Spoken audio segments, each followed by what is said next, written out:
بسم الله الرحمن الرحیم و به نستعین انه خیر ناصر و معین. سلام علیکم، من مجتبی قاسمزاده تهرانی هستم و با سومین قسمت از آموزش های ساخت بازی چند نفره آنلاین یعنی بازی پونگ در خدمتتون هستم.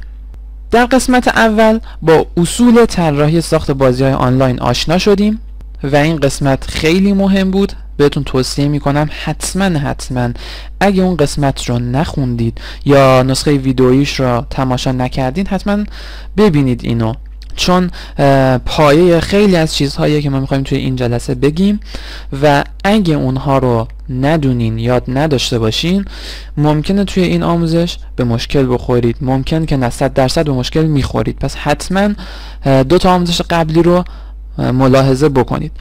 توی آموزش اول که گفتیم فقط مفاهیم و اصول بود، توی آموزش دوم در مورد اتصالات، رد و بدل کردن پیام‌های ساده صحبت کردیم. در این جلسه می‌خوایم در مورد همزمان سازی و یک سری نکات ریز دیگه صحبت کنیم و آخرین جلسه هم که جلسه بعد انشالله خواهد بود که اگه خدا بخواد در خدمتتون هستم. خب همونطور که میدونید، حتما در جریان هستین، این قسمت آموزش ساخت بازی پونگ هست. حالا شاید بعضی ندونن که بازی پونگ به چی بازی گفته میشه. از قدیم هم گفتن که شنیدن کی بود مانند دیدن. الان یک نمونه بازی پونگ رو میبینیم تا قشنگ درک کنیم که بازی پونگ به چه بازی گفته میشه. ponggame.org. اشتباه نوشتم، بله، ponggame.org. این یک نمونه خیلی ساده از بازی پونگ رو گذاشته که ما هم میتونیم اینو ببینیم. همونطور که میبینید یک توپه، 2 تا دستگیره که ما بهشون میگیم پدل و ما قراره یک بازی شبیه این رو طراحی کنیم. همونطور که میبینید گل هم میخوره و گل ها هم حساب میشه. سمت بالا و پایین وقتی توپ بهشون میخوره باونس میشه، برمیگرده، ولی سمت راست و چپ بازه، یعنی که توپ رد میشه ازش. و به این 2 تا دستگیره هم وقتی توپ برخورد میکنه باونس میشه که همونطور اگه کانستراکت کار کرده باشین میبینین که ساختن چنین چیزی اصلا کار نداره. خب من از این خارج میشم، کانستراکت رو باز میکنیم تا شروع کنیم به ساخت بازی پونگ خودمون. از منوی فایل روی نیو کلیک میکنیم، یک نیو پروژه جدید. در مرحله اول، در فاز اول، ما فقط میخوایم یک بازی پونگ ساده درست کنیم بدون قابلیت چند نفره. این اول پونگمون رو درست کنیم، پیاده بکنیم، برای خودمون درست بیاد، بعد حالا تصمیم میگیریم که اون یکی دیگر رو کنترلش یک نفر دیگه بر عهده بگیره و یکم سورس رو تغییر میدیم. خب در مرحله اول من اندازه لیاوت رو یکم کوچیک‌تر میکنم. الان لیاوت سایز انقدره، من مثلا میذارمش 1024 در 768. اندازه پنجره رو هم همین اندازه قرار میدم.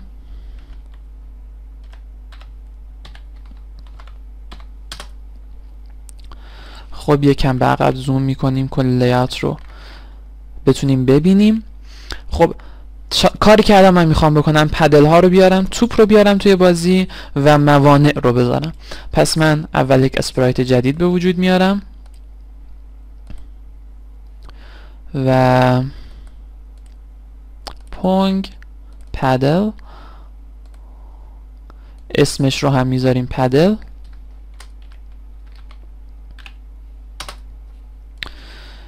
میتونیم یک روش کپی کنیم، این ور زمین هم بذاریم. میرسه نوبت توپ، پس من اسپرایت بعدی رو به وجود میارم. همینجا میتونم اسمش رو انتخاب کنم، بال، و عکس توپمون رو وارد کنیم. حالا ما 2 تا چیز جامد هم میخوایم، مهم هم نیست چه شکلی. یکی این که این بالا بذاریم، یکی این که این پایین بذاریم که وقتی توپ به اینا خورد باونس بشه، یعنی این که برگرده، از اینجا رد نشه، همینجوری بره بیرون. ولی از این طرف و این طرف توپ اجازه داره بره بیرون، که وقتی که رفت بیرون باید امتیاز به نفع یکی از این پدل ها حساب بشه و دوباره توپ برگرده وسط زمین. خب پس ما یک اسپرایت جامد به وجود میاریم، هر اسم دلمون خاص میذاریم، مثلا اسمش رو میذاریم سالیت جامد. شکلش مهم نیست چون قرار نیست دیده بشه، این بیرون فقط قراره باشه که توپ ما با برخورد بهش برگرده. یک کپی هم از روش میگیریم که در پایین هم قرارش بدیم. خب حالا میریم رفتارها رو بدیم به اینا. به این یکی که باید رفتار سالید بدیم چون قرار جامد باشه.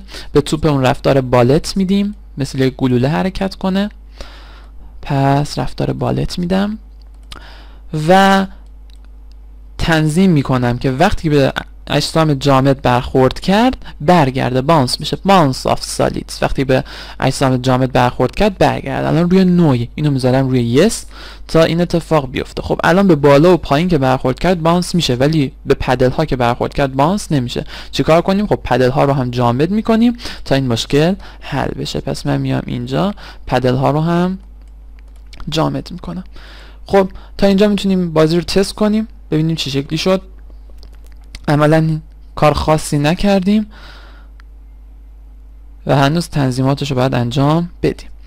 خب همونطور که میبینید توپ داره حرکت میکنه، هم بازی شروع میشه به سمت راست حرکت میکنه ولی هنوز پدل ها قابلیت حرکت ندارن. توپ هم که از زمین خارج میشه از وسط دوباره بر نمیگرده. خب اینها رو باید درستشون کنیم. خب من اول میام تنظیم میکنم وقتی موس رو تکون دادم اینا هم تکون بخورن، یا به عبارتی اینا بیان دنبال موس. هر جا من موس رو بالا پایین تکون دادم این پدل ها هم به همون مقدار تکون بخورن. یا خیلی راحت بخوام بگم مختصات ایگرگ پدل رو مساوی قرار میدیم در هر لحظه با مختصات ایگرگ موس. پس من میرم توی ایونت شیت میگم توی هر لحظه یعنی every tick. حالا چیکار شه؟ مختصات ایگرگ پدل بشه مختصات ایگرگ موس، ولی این کار رو نمیتونم بکنم. چرا؟ چون به موس دسترسی ندارم. پس اول شیء موس رو اضافه میکنیم، بعد every tick add action موس و حواسم نبود every tick add action پدل set ایگرگ، مختصات ایگرگش رو میخوایم تعیین کنیم و مختصات ایگرگش باید بشه ایگرگ موس، یعنی موس ایگرگ. خب پس تا اینجا ما حرکت پدل رو درست کردیم. میتونیم تست هم بکنیم. خب همونطور که میبینید بالا پایین رفتن پدل هامون درست شد، ولی هر دو پدل دارن با هم بالا پایین میرن. فعلا کاریشون نداریم. بعدن که امکان چند نفر رو اضافه کردیم کنترل اون یکی دیگر رو میسپاریم دست یکی از بازیکن ها یا همون پیر خودمون. خب تا اینجا کار دیگه ای نداریم. بله الان که توپ خارج میشه دوباره وسط نمیاد، پس این یکی رو هم تنظیم میکنیم. پس میگم هر موقع توپ خارج شد، ولی اینکه توپ از این طرف از زمین خارج بشه یا از این طرف از زمین خارج بشه مهمه، اهمیت داره. چرا اهمیت داره؟ به خاطر اینکه اگر از این ور خارج شد باید گل به نفع ای آقا حساب بشه، اینکه از این ور خارج شد گل باید به نفع ای آقا حساب بشه. به خاطر همین مهمه. خب حالا کی از این ور توپ میاد بیرون؟ وقتی که ایکس توپ، مختصات ایکس توپ از 0 کمتر بشه. چرا؟ چون همونطور که میدونید توی کانستراکت مبدأ مختصات این بالایه، یعنی این بالا توی این نقطه 0 و 0، مختصات 0 و 0 مبدأ مختصاته. پس اینجا اگه هرچی از این بیشتر باشه ایکس ها مثبته، از این ور کمتر باشه ایکس ها منفیه. پس میگم هر موقع ایکسش منفی شد، پس میگم بال کامپر ایکس، مختصات ایکسش رو مقایسه کن، هر موقع کمتر شد از 0. هر موقع کمتر از 0 شد چیکار کن؟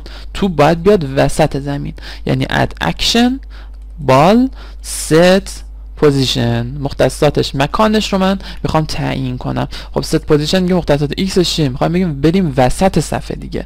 خب یک راهی که شاید به ذهن همتون برسه اینه که ما الان بیایم ببینیم مختصات توپ چقدره. مثلا الان میبینیم مختصات توپ 526 در 408. اینجا بیایم بنویسیم 526 در 408. ولی یک روش قشنگتر هم داریم که باز برای اون یکی دیگه از اون روش قشنگ ترش استفاده میکنیم. و اگه از این طرف خارج شد، مگه این عرض لیاوتمون 1024 نیست؟ پس میگم هر موقع xش از 1024 زیاد شد، اینم زیاد استاندارد نیست. حالا میبینیم که چه شکلی بهتره بگیم. پس باز میگم بال compare x و اگه 1024 چقدر چیکار شد؟ بیشتر شد. چرا اینم استاندارد نیست؟ چون الان 1024 شاید من فردا هوس کردم بیام اندازه لیاتمو تغییر بدم، مثلا بزنم 800. چیکار میشه؟ اینجا هم باید بیام با 600 اینو پیدا کنم بکنمش چی؟ 800. خب من میدونم این اندازه لیاوت دیگه، خودم اذیت نکنم. اینجا بگم لیاوت ویدث، طول لیاوتت هر چقدر هست همونقدر. و اینجا هم دقیقا همین کارو میتونستم بکنم. یعنی چی؟ یعنی به جایی که بگم x رو بکن 526 بگم x رو بکن طول لیاوت تقسیم بر 2، نصف طول لیاوت. دقیقا میفته xش وسط. واسه ایگرگشی بر ایگرگش هم همین کار رو میتونم بکنم، یعنی بگم لیاوت هایت تقسیم بر 2. همینو میتونم کپی کنم بیارم اینجا. خب الان شاید بگین خب چرا من این دوتا رو یکی نکردم؟ مثلا بیام اینو اوربلاک کنم، خب اینم بذارم جای این، بگم اگه ایکسش کمتر صفر شد یا اینکه بیشتر از لیاوت ویدث شد تو بیار وسط. به خاطر اینکه ما از کارهای دیگه ای هم میخوایم بکنیم.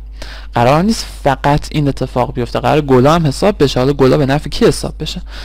به خاطر همین اینا حتما باید از هم جدا باشن. البته یه کاری میتونین بکنین، مثلا این اورش رو هم داشته باشین، باز جدا جداش هم داشته باشین. یعنی اون چیزایی که با هم مشترکه توی یه دونه بنویسین، اون چیزایی که با هم فرق داره توی دوتا بنویسین. حالا ما این کار نمیکنیم. تا اینجا هم میتونیم بازی رو تست کنیم. همونطور که میبینید داره کار میکنه و اگرم توپ خارج بشه از وسط زمین میاد. خب یه مشکلی که داره، توپ هر موقع بازی شروع میشه به سمت راست حرکت میکنه و همینطور هم که میبینید وقتی که داره خارج میشه از لیاوت دقیقا در همون جهتی که داشته حرکت میکرده به حرکت خودش ادامه میده. ما میخوایم زاویهش به صورت رندوم انتخاب بشه و همچنین سرعت توپ الان شاید کم باشه، میخوایم به مرور زمان زیاد شه.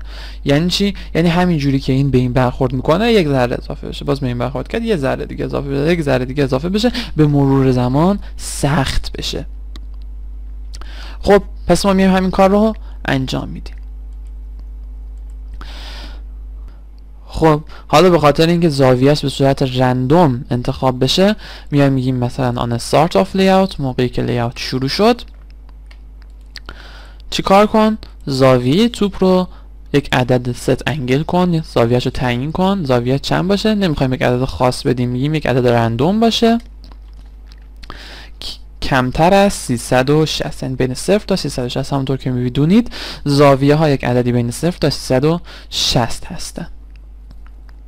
خب حالا اینو من میتونم به هر جفت اینها اضافه کنم، یعنی اینو من کپیش میگیرم که هر موقع از لیاوت خارج شد وقتی که میاد وسط دوباره یک زاویه رندوم داشته باشه، نه اینکه صاف حرکت کنه. خب تا اینجا رو تست میکنیم. بازم به سمت راست حرکت کرد ولی این شانسی بود. دیدین این دفعه به سمت چپ حرکت کرد.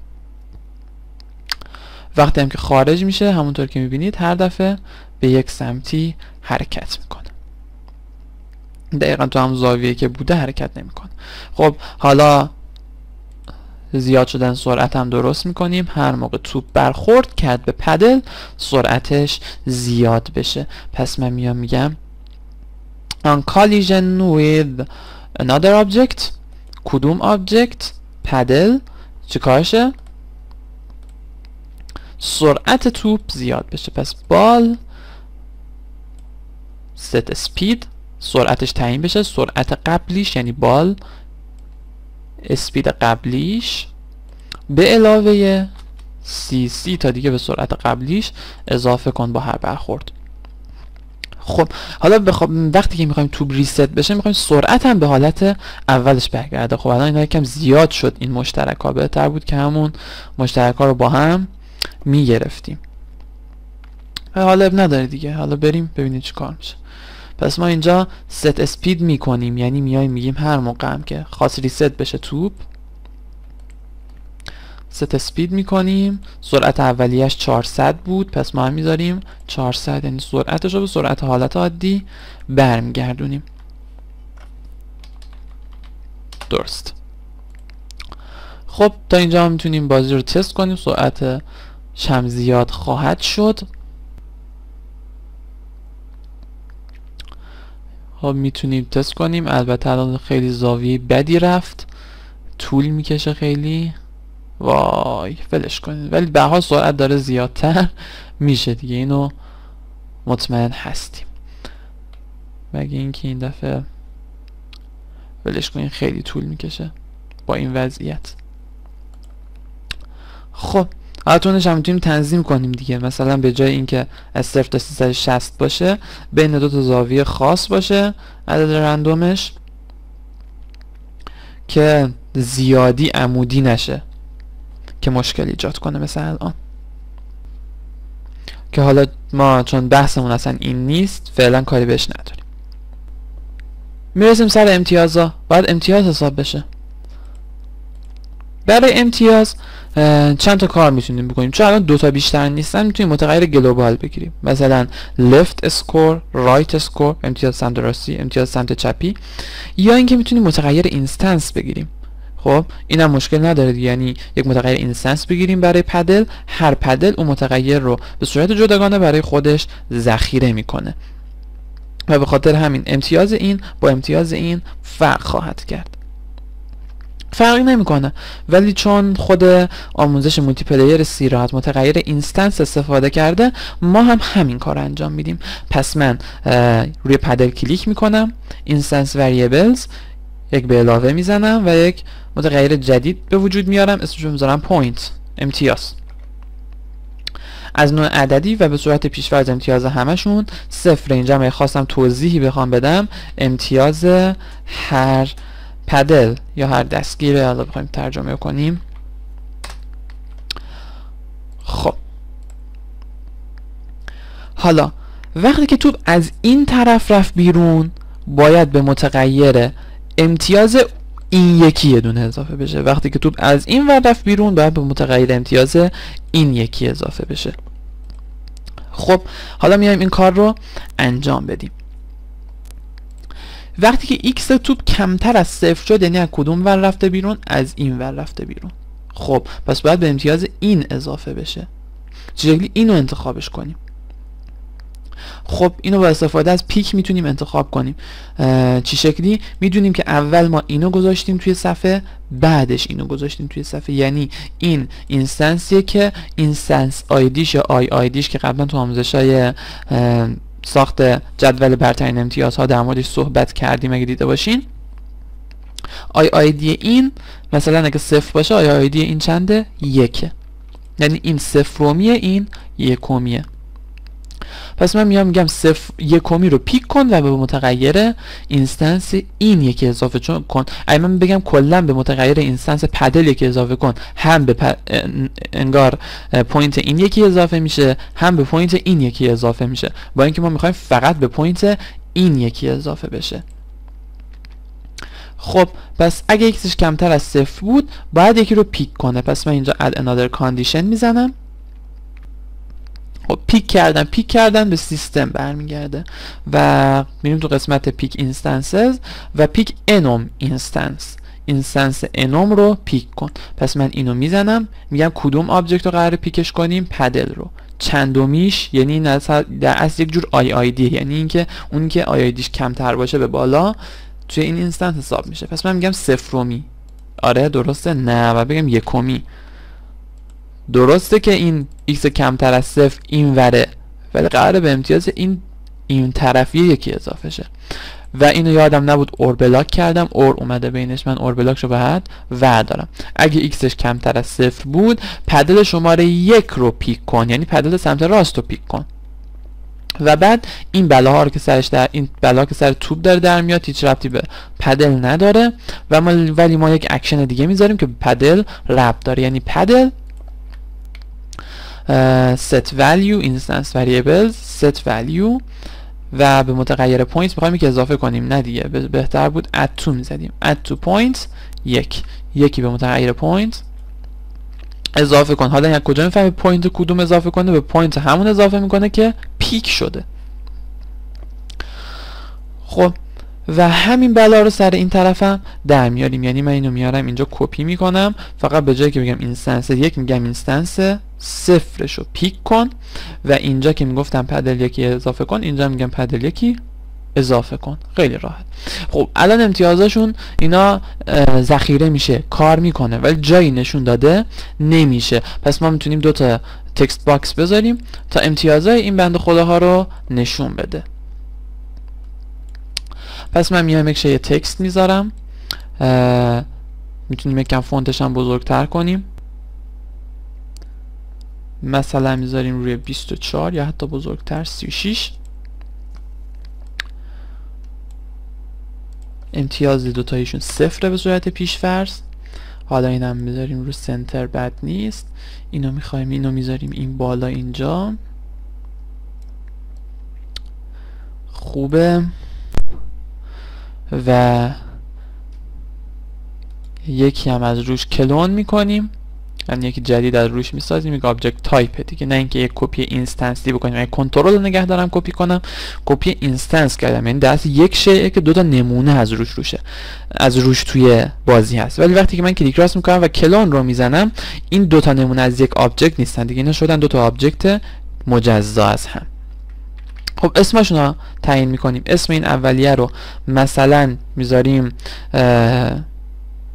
right points، امتیازات سمت راستی right points، و این یکی رو هم میذاریم left points. خب حالا هر موقع اینها امتیاز گرفتن باید این دوتا کاد را آپدیت بشه، یعنی امتیازها رو نشون بده. خب کار زیاد سختی هم نیست، میایم همینجا که امتیاز گرفت، مثلا به امتیاز این یه دونه اضافه شد یا به امتیاز اون یکی یه دونه اضافه شد، بستگی داره کدوم باید متن رو تعیین کنیم. خب این وریه اسمش right points بود. right points کی باید آپدیت شه؟ وقتی که این گل میزنه. وقتی که این گل میزنه یعنی چی؟ یعنی مختصات x توپ بیشتر بشه از layout width. پس اینجا که گفتیم مختصات x توپ بیشتر بشه از layout width، اینجا باید تکست سمت چپ آپدیت شه. یعنی میام میگم left points set text، متن توش رو تعیین کن و متن توش باید بشه متغیر اینستنس پدل ما، یعنی پوینت. عین همین رو میتونم کپی کنم برای بالایی، فرقش اینه که اینجا به جایی که متن left points تعیین بشه باید متن right points تعیین بشه. یعنی اینجا من میتونم روش کلیک کنم، کلید R رو بزنم، یه کدوم میخوای عوض کنی، میگم left point رو، میگه با چی؟ با right point. خب این عوض شد، این شد right point، این شد left point. خب تا اینجا میتونیم بازی رو تست کنیم. خب از دستی گل میخوریم، ببینیم چه کار میشود. بره گل بخوره. بله همونطور که دیدید امتیازات این ثبت میشه، امتیازات اون طرف هم ثبت میشه. خب پس از این نظر دیگه مشکلی نداریم. میریم سراغ ساخت بازی چند نفره آنلاینمون. اولین کاری که بکنیم باید یک لیاوت دیگه به وجود بیاریم به عنوان لیاوت لاگین، مثل لیاوتی که توی آموزش قبلی به وجود آوردیم که برای لاگین ازش استفاده میکردیم. پس اینو اسمشو عوض میکنیم، چون لیاوت گیمه اسمشو میذاریم گیم، ایونت شیتشو میذاریم گیم شیت و یک لیاوت دیگه به وجود میاریم اد لیاوت که ایونت شیت هم داره و این لیاوت رو اسمشو میذاریم لاگین و ایونت شیتش هم میشه لاگین ایونتس. اون یکی رو هم به جای شیت اگه ایونتس میذاشتیم خیلی بهتر بود. خب حالا ما لیاوت لاگین رو داریم، میتونیم لیاوت لاگین رو هم تنظیماتش رو انجام بدیم، یعنی اینکه مثلا سایزش رو بذاریم هم روی همون 1024 در 768. به عقب یکم زوم میکنیم، دکمه ورود رو میذاریم دقیقا مثل آموزش چت روم. من خیلی از چیزها دیگه دوباره تکرار نمی کنم چون اونجا قبلا یک دفعه گفتیم و گفتن دوبارهش فایده ای نداره. باید برین حتما آموزش قبلی رو نگاه بکنید. خب پس من اینجا می‌نویسم ورود،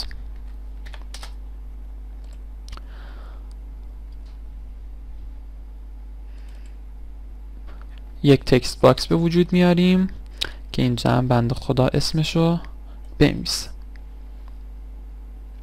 عالیه. ما توی آموزش قسمت دوم آموزشمون یعنی آموزش چت روم یک سری کارهای دیگر هم میکردیم. مثلا اینو بررسی میکردیم که آیا اصلا توی مرورگر کاربر ما قابلیت چند نفره پشتیبانی میشه یا نمیشه. ولی اونها رو چون ما قبلا یک دفعه گفتیم من دوباره اونها رو نمیام انجام بدم که وقت گرفته نشه. من فقط کارهای مهم رو انجام میدم، یعنی اینکه ما یک متغیر گلوبال اول میساختیم که مثلا اسم یوزر نیم رو تو خودش نگه داره، یوزر نیم از نوع رشته و همین نام کاربر و وقتی که روی باتن کلیک شد که اسمش رو هم بهتر عوض کنیم، مثلا بذاریم btn لاگین، این رو هم بذاریم txt لاگین. میایم توی لاگین ایونتس میگیم هر موقع روی btn لاگین کلیک شد، روی این دکمه کلیک شد، تو فقط مقداری که توی این کادر هست بریز تو اون متغیره، برو لیاوت گیم.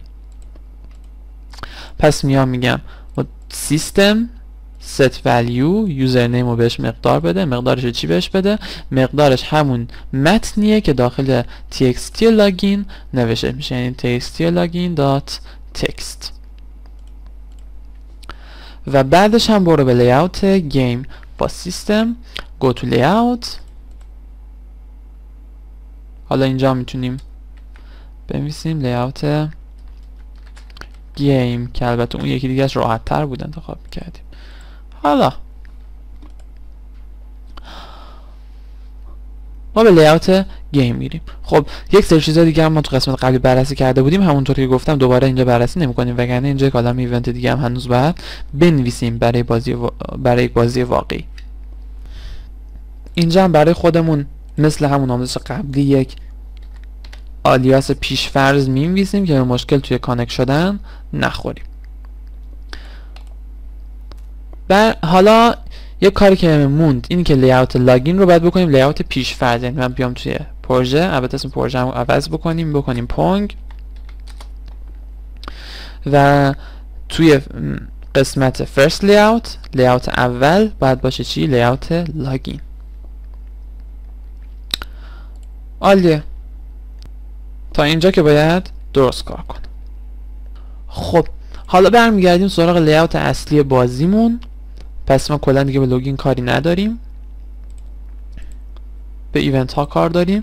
اینجا اول باید اتصالات رو انجام بدیم مثل کاری که توی آموزش قبلی انجام دادیم. حالا اینها چون اینجا مزاحمن، بعدا خیلی هاشون قرار جابجا بشن توی گروه های مختلف، برن مثلا تو گروه هاست، برن تو گروه پیر. بهتر همین الان یه گروه موقتی درست کنیم، همینا رو بذاریم توش، مثلا گروه تمپ موقت. اینا همه رو بریزیم توش که شلوغ نشه دست و پامون. خب حالا میخوایم بریم کارهای اتصال رو انجام بدیم. پس من میگم add event on start of layout. وقتی که لیاوت خواست شروع بشه و متصل بشیم به سیگنالینگ سرور. فقط قبل از اتصال به سیگنالینگ سرور ما میخوایم چند تا چیز رو مشخص کنیم. پس این یک مرحله فراتر از آموزش چت روم هست. ما توی قسمت اول در مورد سینک آبجکت صحبت کردیم. سینک یعنی چی؟ سینک یعنی همزمان سازی. خب و اینجا میخوایم از یک اکشنی استفاده کنیم توی شیء مولتی پلیر که هنوز اضافهش نکردیم. باید بریم اینجا اول اضافهش کنیم این شکلی به اسم سینک آبجکت مولتی پلیر سینک آبجکت. میخوایم ببینیم این چی کار میکنه. تو توضیحی که خودش داده گفته چی؟ automatically synchronize an object type over the network. به صورت اتوماتیک همزمان سازی میکنه یک آبجکت تایپ رو در شبکه. این یعنی چی؟ همونطور که گفتیم بازی اصلی داره روی هاست انجام میشه. این خیلی مهمه ها. اینو ما خیلی باهاش کار داریم، مخصوصا توی این قسمت این خیلی مهمتر میشه تا قسمت قبلی. بازی اصلی داره توی هاست انجام میشه و هاست هر چی که میبینه رو باید به پیرها بده. یک سری اشیا قرار دقیقا همون جوری که اون اشیا رو هاست میبینه بقیه پیرها هم ببینن. ما به اینا میگیم این اشیا رو ما باید همزمان سازی کنیم. یعنی دقیقا همزمان با اینکه هاست داره اون شیء رو توی کامپیوتر خودش میبینه، پیرها هم باید همزمان همون شیء رو ببینن. پس این آبجکت ها باید سینک بشن. به صورت پیش‌فرض سینک آبجکت فقط تعداد اشیاء رو سینک میکنه. یعنی چی؟ یعنی اگه من توی هاستم 3 تا از یک شیء وجود داشته باشه، توی تمام پیرها هم دقیقا 3 تا از اون شیء وجود داره. اگه یکی از این شیء ها توی هاست نابود بشه، توی تمام پیرهای دیگه هم نابود میشه. اگه یک شیء جدیدی از اون نمونه توی هاست به وجود بیاد، دقیقا توی تمام پیرهای دیگه به وجود میاد. در همین حده به صورت پیش فرضش. یعنی که نه مختصات رو همزمان میکنه که این دقیقا تو چه مکانی قرار داره مکانش رو همزمان نمیکنه و همچنین زاویهش رو هم همزمان نمیکنه، متغیرهای اینستنسش رو همزمان نمیکنه که اینها رو حالا ما میبینیم چه شکلیه. خب پس ما اول بعد اون اشیایی که قرار سینک بشن، یعنی قرار پیرها دقیقا اون اشیا رو همون جوری ببینن که هاست داره میبینه. اگه نبینن بازی به هم میریزه. اونا رو باید مشخص کنیم. خب توی بازی ما یکی توپه. توپ و پیر باید دقیقا همون جوری ببینه که هاست داره میبینه، وگرنه بازی به هم میریزه. پس توپ یک چیزیه که باید سینک بشه. پس من میگم سینک آبجکت، سینک کن، همزمان کن. کدوم آبجکت رو؟ من میگم بال رو. و اینجا میگه غیر از تعدادش، گفتیم تعداد به صورت پیش‌فرض رد و بدل میشه دیگه، ما هم سینک آبجکت رو بذاریم تعدادش سینک میشه. ولی حالا چه چیز دیگه علاوه بر تعداد میخواد سینک بشه؟ اینجا نوشته نون، هیچی دیگه، فقط تعداد. ما اینو میتونیم تغییر بدیم، بگیم پوزیشن آنلی، مکانش رو نگه دار. یعنی اگه توپ تو یک مکان خاصی هست، همزمان با اون بعد پیرها هم توپو تو همون مکان ببینن، تو مکانهای دیگه نبینن. و یکی نوشته انگل آنلی، فقط زاویه‌اش رو نگه دار، فقط زاویه‌اش رو بفرست به پیرها. خب ما زاویه توپ واسه ما مهم نیست که الان چقدر چرخیده، برای ما مکانش مهمه که دقیقاً تو هر لحظه دقیقاً همون مکانی توپ باشه که توی هاست هست. و اینجا گفته پوزیشن ان انگل، هم مکانش هم زاویه‌اش رو نگه دار. خب ما به خاطر اینکه توی پهنای بان صرفه جویی بشه، ما که زاویه‌اش واسه ما مهم نیست، اهمیتی نداره. خب زاویه تو بالا چقدر چرخیده باشه توی هاست با پیر فرق کنه مهم نیست. به خاطر همین ما روی پوزیشن آنلی میذاریم، یعنی مکان توپ باید سینک باشه. بعد اینکه پرسیژن، دقتش چقدر باشه. این چیزی که داری رد و بدل میکنی چقدر دقت میخوای. در مورد این دقت ها که مفصل توی قسمت اول صحبت کردیم، تو قسمت دوم هم صحبت کردیم، البته کمتر از قسمت اول، تو قسمت دوم صحبت کردیم. این هم همون جوریه. الان ما باید توی این مثال خودمون از لو استفاده کنیم. چرا باید از لو استفاده کنیم؟ چون که همونطور که میدونید حالت لو 2 تا بایت فقط فضا اشغال میکنه و یک عدد صحیح فقط میپذیره از منفی 32000 خورده‌ای تا مثبت 32000 خورده‌ای. و ما میدونیم مختصات اشیاء، مختصات لیاوتمون هستن 1024 در 68. هر چقدر بزرگ باشه دیگه از 32000 خورده‌ای بزرگتر نیست. به خاطر همین ما برای مختصات همیشه از لو استفاده میکنیم و در ضمن اعشار هم توی مختصات مهم نیست. حالا مثلا بگیم این مختصات ایکسش 157 ممیز 3217 پیکسله. خب این ممیز چه اهمیتی داره؟ یک پیکسل خودش چقدر که ممیزش چقدر باشه. به خاطر همین ما ممیز هم نمیخوایم، چون حالت فلوت به ما ممیز هم میداد دیگه. ممیز اگه عدد ممیز دار داشتیم مجبور بودیم از فلوت استفاده کنیم. های هم که گفتیم مثلا استفاده نمیکنیم، خیلی کم پیش میاد موقعی های به درد بخوره. پس ما اینجا روی لو میذاریم که از در پهنای باند بیشتر صرفه جویی کنیم. همونطور که میبینید نسبت به حالت نرمال 2 برابر داریم در پهنای باند صرفه جویی میکنیم. میرسه به بخش بندویدث، پهنای باند. ما پهنای باند رو توی مقدمات نگفتیم، خود سایت سیرا هم در کلمات تعجب نگفته بود و حالا اینجا الان میگیم که چیه بندویدث. همونطور که توی اصول ما گفتیم، تو قسمت اول گفتیم، به روز رسانی ها هر 1/30 ثانیه یک بار انجام میشن. یعنی اینکه این توپ که میخواد مختصات رو بفرسته به پیرها که همزمان بشه، هر 1/30 ثانیه یک بار این مختصات رو میفرسته. نوشته نورمال بندویدث، پهنای باند که برای این توپ میخوایم استفاده بشه یک پهنای باند نرمالیه، یعنی همون 1/30 ثانیه و بعدی که تو پرانتز نوشته منظورش حرکت همین شیء. پس این پهنای باند لازم برای این شی بعدی چی؟ حرکت این شی. نشه حرکتش unpredictable، غیر قابل پیش بینیه. ما نمیتونیم پیش بینی کنیم یک لحظه دیگه توپ کجایه، ممکنه بخوره به دیوار، بخوره به سقف، جهتش عوض شه. به خاطر همین بهتره که این روی همین گزینه باشه. ولی گزینه‌های دیگر رو بریم بررسی کنیم که چیه. بعدی گفته این شیئی که من الان میخوام سینکش کنم پهنای باند زیادی لازم نداره، لو باندویدث، پهنای باند کم لازم داره و هایلی پردیکتبل، برای وقتیه که به شدت قابل پیش بینیه، یعنی پیش بینی میشه کرد قشنگ. مثلا یک شیئی داره با سرعت ثابت در یک مسیر ثابت حرکت میکنه. خب اینو الان لازم نیستش دیگه هر 1/30 ثانیه مختصات فرستاده بشه، هر 1/10 ثانیه فرستاده میشه. بس فرقش با بالای این شد، بالای هر 1/30 ثانیه یک بار مختصات ها رو میفرسته، اطلاعات رو میفرسته، کلا میگیم اطلاعات بهتره. این هر 1/10 ثانیه یک بار میفرسته، یعنی 3 برابر در پهنای باند صرفه جویی میکنه. و بعدی وری لو باندویدث است، پهنای باندی که این لازم داره خیلی کمه و توی پرانتز نوشته essentially static. این اساسا برای اشیای استاتیک استفاده میشه، اشیای قرار نیست حرکت کنن. مثلا یک آیتمی قرار توی بازی بذارین، نمیدونم آیتم تیر، هر کی زودتر خورد تیردار میشه. خب این اصلا حرکت نمیکنه که لازم باشه پشت سر هم مختصاتاش و اینا رو بفرستین. فقط همون دفعه اولی که به وجود میاد مهمه که مختصاتش کجایه. و به خاطر همین این طور چیزا رو شما میتونید بزنید روی وری لو باندویدث. وری لو باندویدث هر نیم ثانیه یک بار اطلاعات رو میفرسته، یعنی هر 1/2 ثانیه در اصل.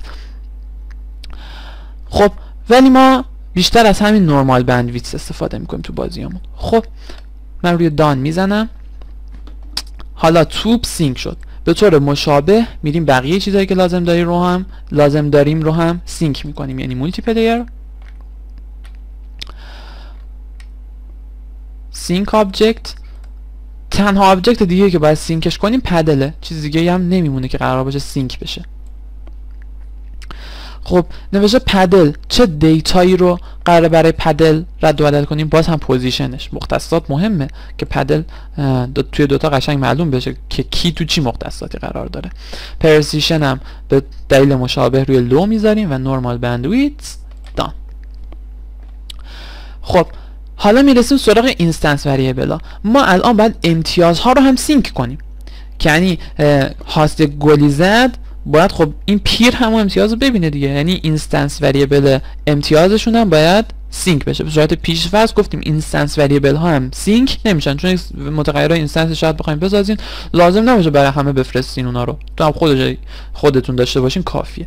ولی چون اینجا ما لازم داریم پس میگیم مولتی پلیر سینک اینستنس وریبل، اینستنس وریبلش هم سینک کن. حالا کدوم آبجکت؟ میگیم پدل. کدوم اینستنس وریبل؟ پوینت. دقتش چقدر پوینت امتیازه دیگه. امتیاز گلایی که به هم میزنن دیگه 100% از 255 بیشتر نمیشه. پس میتونیم اصلا روی وریلو بذاریم. وریلو همونطور که میدونستین از 0 تا 255 فقط توش جا میشه و چون میدونیم این عدد ما عددی نیست که بیشتر 255 بشه، میتونیم روی وریلو بذاریم تا پهنای باند کمتری مصرف کنیم. فقط 1 بایت جا میگه بزنم روی لو هم میتونم بذارم، ولی پهنای باند رو 2 برابر دارم اشغال میکنم و میدونیم اعشاری هم نیست دیگه امتیاز. اینترپولیشن یعنی درونیابی. درونیابی رو ما توی اصول گفتیم، یک عالمه در موردش توضیح دادم، حالا شاید یک توضیح کوچولی بدم یادتون بیاد، بد نیست. فرض کنین الان شیء ما توی یک مکانی قرار داره، یکم نقاشی بکشم. فرض کنیم این شیء ما توی این مختصات قرار داره. خب 1/30 ثانیه بعد پیغام میاد از طرف هاست که تو چیه؟ مختصاتت اینجایه. و همونطور هم که میدونید توی کانستراکت فریم ها هر 1/60 ثانیه انگار فریم عوض میشه. پس این وسط ما یه فریمی داریم، ولی کانستراکت میاد چیکار میکنه؟ میاد این دوتا رو درونیابی میکنه، میگه خب این که اینجایه، اینم که اینجایه، میانگین این دوتا میشه اینجا و خودش حدس میزنه و مختصات شیء رو اینجا میبره و این باعث میشه حرکت ما حرکت نرم بشه. یعنی اینکه اگه این مقدار اولی که دریافت میشه مثلا 100، این مقدار اینجایی که دریافت میشه مثلا 130، میاد این وسط میانگین میگیره، میگه خب 100 به علاوه 130 میشه 230، 230 هم تقسیم بر 2 115. بعد میاد میگه این وسط پس چی؟ مختصات 115. خودش میاد تو این مختصات این رو قرار میده، باعث میشه حرکت ما نرم بشه. خب پس اینترپولیشن ما واسه امتیاز میخوایم. امتیاز چیزی نیست قرار باشه اینترپولیشن باشه. مثلا الان امتیاز 1 قرار باشه دفعه بعدی 2 باشه، بعد بیا خب این 1 اون 2 درونیابی میکنیم امتیاز بشه 1 کنیم، نه دیگه. پس اینجا ما اصلا اینترپولیشن نداریم. اینترپولیشن دو نوع خطی و زاویه‌ای داریم. خطی برای اینترپولیشن های معمولی از خطی استفاده میشه. وقتی بخوایم یک زاویه رو درونیابی کنیم باید از اینترپولیشن انگولار استفاده کنیم، حتما زاویه‌ای. چرا زاویه باید اینترپولیشنش فرق کنه؟ شما دایره مثلثاتی رو در نظر بگیرین. خب فرض میکنیم یکم بد شد، کنترل زدم نداره، چرا داره؟ خب اینجا 0 و میره اینجا میچرخه دوباره میشه چی؟ 0. حالا فرض کنین یک زاویه این شکلی به شما دادن، گفتن این چنده؟ 350. یک زاویه اینجا به شما دادن مثلا گفتن 10. خب اگه ما درونیابیمون خطی باشه میاد میگه چی؟ 10 و 350. خب 350 رو با 10 جمع میکنه میشه 360 تقسیم بر 2 میکنه میشه 180 و انگار توی زاویه میشه این طرف، با اینکه ما این طرف رو نمیخوایم، اینجا میشه 180 دیگه تو زاویه. ولی درونیابی زاویه‌ای عقلش میکشه، یعنی میفهمه این زاویه است، این 350 این 10 درونیابی رو به صورت زاویه‌ای انجام میده و میانگینش رو این قسمت حساب میکنه، یعنی به این سمت میگه میانگینش میشه 0. به خاطر همین جایی که زاویه داریم باید درونیابی زاویه‌ای استفاده کنیم، جایی که زاویه نداریم و درونیابی خطی استفاده میکنیم. خب اینترپولیشن نون. بعدی کلاینت value tag. وقتی که میخوایم یکی ورودی که از کاربر دریافت میشه با این متغیر در ارتباط بشه. فعلا ما به این کاری نداریم. خب توی این قسمت کاربردی برای ما نداره، ولی توی قسمت بعدی با این سر کار خواهیم داشت توی قسمت 4 ساخت بازی های مولتی پلیر. پس من این رو دان میزنم و یه چیزی که حواستون باید باشه، حتما سینک اینستنس وریبل باید بعد از سینک خود آبجکت باشه. اصلا معنی نداره خود آبجکت سینک نیست. مثلا توی از آبجکت که 5 تایه توی یک اپیرات 2 تایه، بعد خود آبجکت تعدادش درست سینک نیست، بعد میخواد متغیرهای اینستنسش سینک باشه، اصلا مسخره است. پس اول باید شما خود آبجکت رو سینک کنین، بعدش اینستنس وریبلش رو سینک کنین. یعنی این نباید بالای این باشه، این باید حتما زیرش باشه. خب همونطور که گفتیم یه چیز دیگه هم هنوز باید توی شبکه رد و بدل بشه و اون چیه؟ همونطور که گفتیم بازی اصلی داره توی هاست انجام میشه، یعنی هاسته که داره پدل پیر ما رو تکون میده. خود پیر یکی خودش رو تکون نمیده، خود پیر فقط اطلاعاتش رو میفرسته به سمت هاست، هاست ورم داره اون رو تکون میده. پس یک چیز دیگه هم میخوایم و اونم ورودی کاربر هست، یعنی مختصات ایگرگ ماوس کاربر رو باید ازش دریافت کنیم. پس من یک اد اکشن دیگه میزنم، مولتی پلیر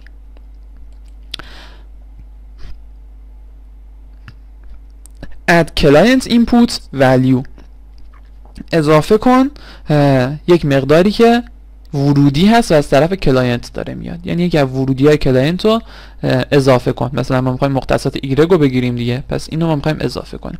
یک تگ یک اسمیه که این قاطی نشه دیگه، بعدا بتونیم بهش دسترسی داشته باشیم. شاید مثلا هم ایگرگ موضوع خاصی میگیم ایکس موضوع، خب نه با هم قاطی بشن ایگرگ و ایکس. پس اینجا یک اسمی میذارم که بتونم شناساییش کنم و گفته پرسیشن این باز چقدر دقت میخواد. خب اینم مختصات دیگه، پس مختصات همونطور که میدونید پرسیشن لو واسش کافیه. و بعدی اینترپولیشن هست.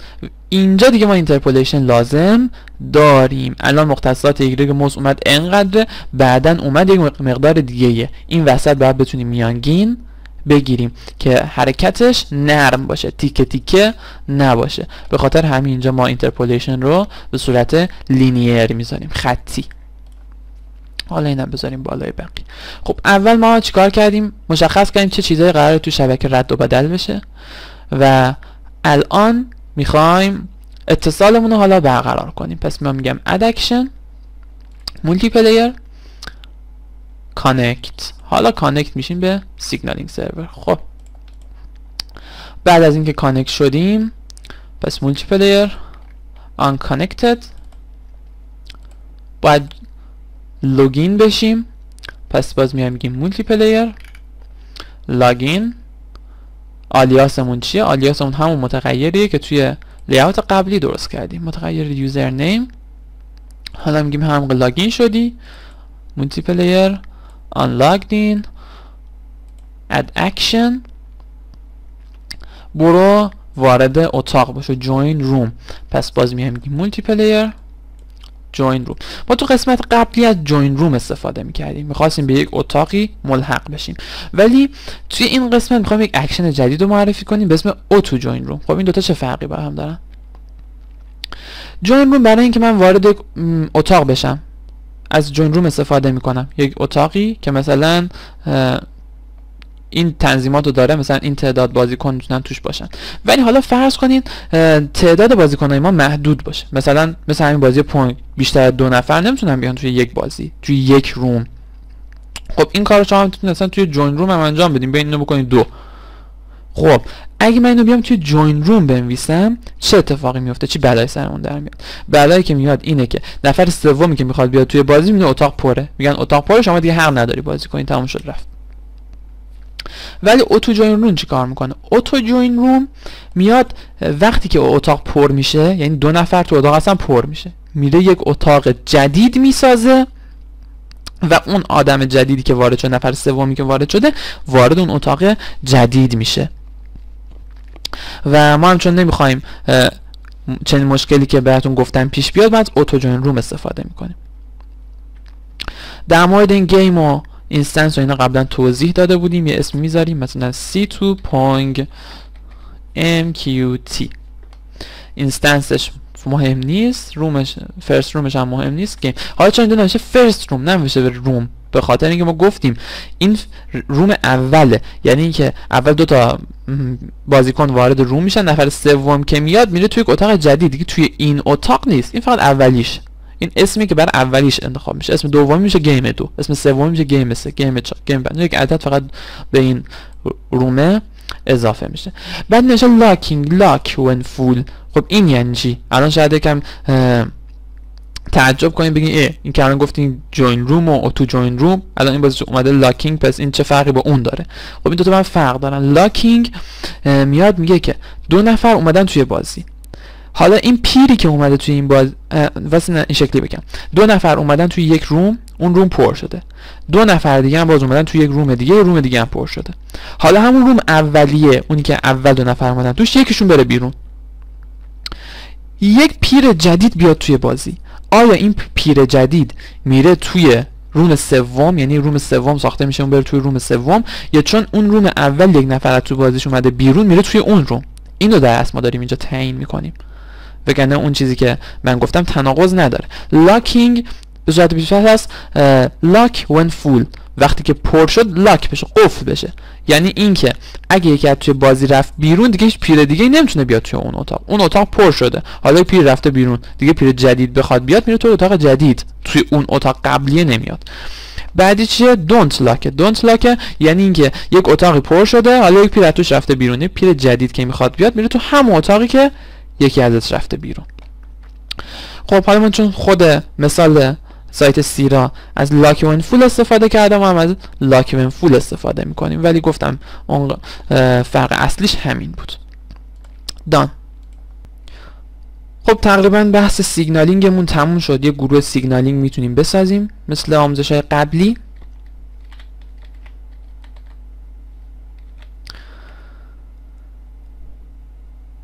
و تمام ایونت های مربوط به سیگنالینگ رو بریزیم توش.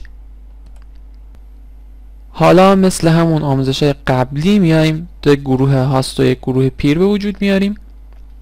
یک گروه هاست، یک گروه پیر و یک گروه کامن.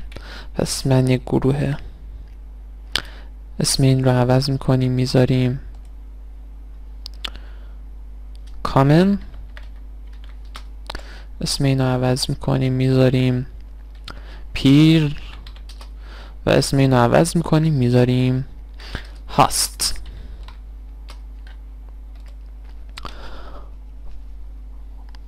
خب البته گروه هاست و گروه پیر همونطور که میدونید در حالت اولیه باید غیر فعال باشن و وقتی که به اتاق ما جوین شدیم، الان که جوین شدیم به اتاق، بعد از اینکه فهمیدیم هاستیم یا پیریم، گروه متناسب با خودش رو فعال میکنیم. پس من میام سیگنالینگ یک ایونت جدید بهش اضافه میکنم، add sub event multiplayer unjoined room. وقتی که به روم ملحق شدی، حالا اینجا هم میتونم ببینم که آیا هاست هستم یا پیر هستم. خب مثل قبل یک ساب ایونت براش میذاریم که آیا من هاست هستم یا پیر هستم. ایز هاست، آیا هاستم. یک else هم واسش میتونیم بذاریم که x رو اگه فشار بدین هم یک x یک else میذاره. میگم اگه هاست باشم add action system set group active، یک گروه فعال کن. کدوم گروه؟ گروه هاست رو. همین یک کپی میگیریم از روش، فقط هاستش رو پاک میکنیم، می‌نویسیم پیر رو. خب بد نیست یک تکست باکسی هم داشته باشیم که وضعیت بازی رو ما نشون بده. پس من سیگنالینگ رو کلا فعلا میبندم، میایم اینجا یک تکست باکس، نه تکست، یک تکستی اینجا میذارم وضعیت بازی رو به ما نشون بده که اندازش هم یک کم بزرگتر میکنیم. بله مختص اینم وسط چینش میکنیم اینجا باشه که این وضعیت بازی رو به ما نشون بده. خب به صورت پیش‌فرض مثلا میذاریم کانکتینگ یا در حال اتصال، هر چی دلتون خواست می‌نویسید. در حال اتصال داریم وصل میشیم.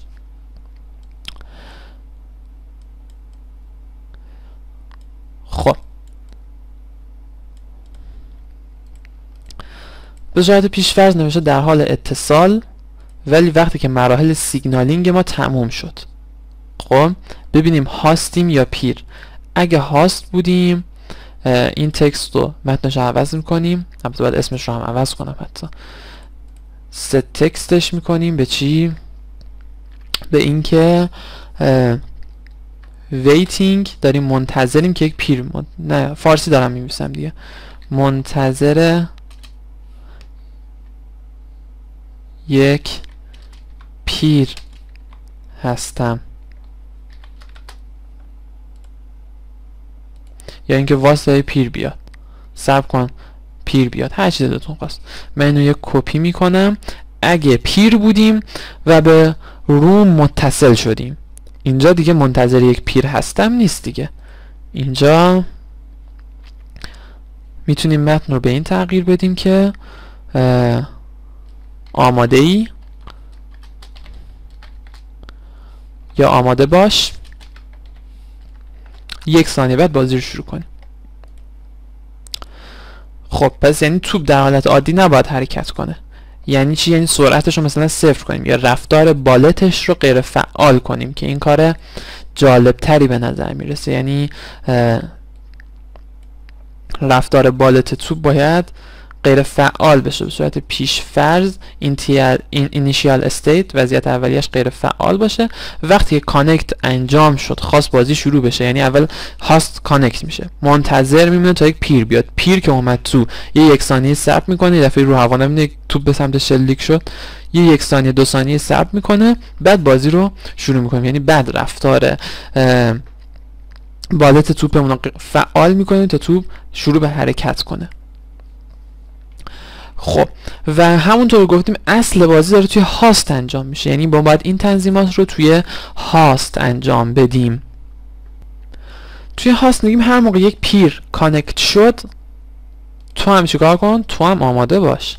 پس میگیم توی هاست میگیم add event multiplayer on peer connected. وقتی که یک پیر متصل شد به ما تو هم آماده باش. متن رو بکن آماده باش، 1 ثانیه صبر کن و بعد بازی رو شروع کن. چون بازی اصلی رو داره هاست انجام میده، من دارم این ایونت ها رو توی هاست می‌نویسم. پس میگم wait مثلا 1 ثانیه صبر کن، متن رو تغییر بده به چی؟ به اصلا متن رو حذف کنه دیگه، لازمش نداریم، یعنی تکست رو دستروی کنه. و عین همین رو هم برای این قسمت میتونیم بنویسیم که پیر هم اول متن آماده باشه نشون بده، 1 ثانیه صبر بکنه، متن رو حذف کنه، یعنی دقیقا همین اتفاقا برای پیر هم بیفته.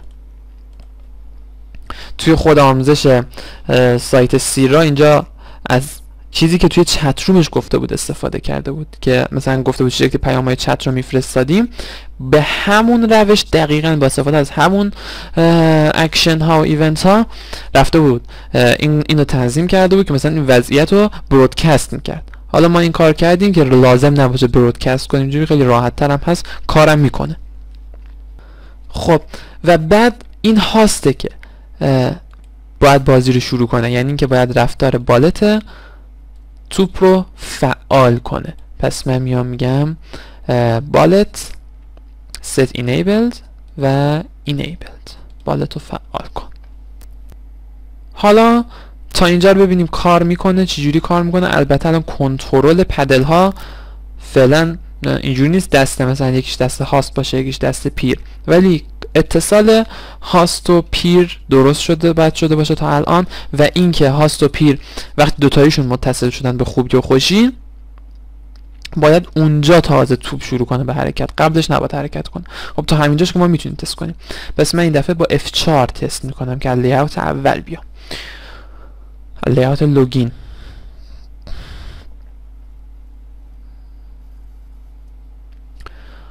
خب این آدرس رو یک کپی میگیریم مثل کاری قبلا میکردیم. از روی این پنجره هم من یک پنجره جدید باز میکنم. این دفعه ایناش ساید بای ساید میذاریم کنار هم اگه بد نشه، خیلی کوچیک نشه. من اینجا مثلا می‌نویسم MJ، اینجا می‌نویسم مجتبی که دوتایش هم فارسی نوشت ولی عیبی نداره. منتظر یک پیر هستم، آماده باش آماده باش. و بله همونطور که میبینید 2 تا توپ این وسط هست. الان با خودتون میگید خب چرا توپ سینک نشده، و همینطور توپ میبینید توی این رد شد و یک سری از اینجور مشکلات پیش اومد. خب ما برمیگردیم توی خود کانستراکت. یک چیزی رو که ما باید دقت کنیم اینه که کنترل کامل بازی دست هاسته، یعنی اینکه توپ رو باید خود هاست به وجود بیاره. اگر پیر یک دونه توپ جدید به وجود بیاره فقط همون پیره اون توپ رو داره میبینه، هاست دیگه اون توپ رو نمیبینه. یعنی بازی رو اصلا باید هاست انجام بده. پیر حق نداره یک شیء جدیدی به وجود بیاره، مخصوصا شیئایی که سینک شدن. الان توپ سینک شده. وقتی که سینک شده پیر حق نداره یک توپ داشته باشه. یعنی چی؟ یعنی همینجا که ما فهمیدیم این پیر شد، یعنی تو اینجا گفتیم آیا هاسته؟ بله. هاست نیست؟ خب همینجا که این پیر شد باید توپو حذف کنه. درست شد؟ توپو حذف کنه. دستروی، بالو دستروی کنه. خود هاست بالو به وجود میاره براش. و همینطور پدل خودشو باید دستروی کنه. خود هاست پدل رو به وجود میاره. پس من اینجا حتی میتونم بیام دستروی کنم پدل رو. واسه چی کار شد؟ پدل دستروی.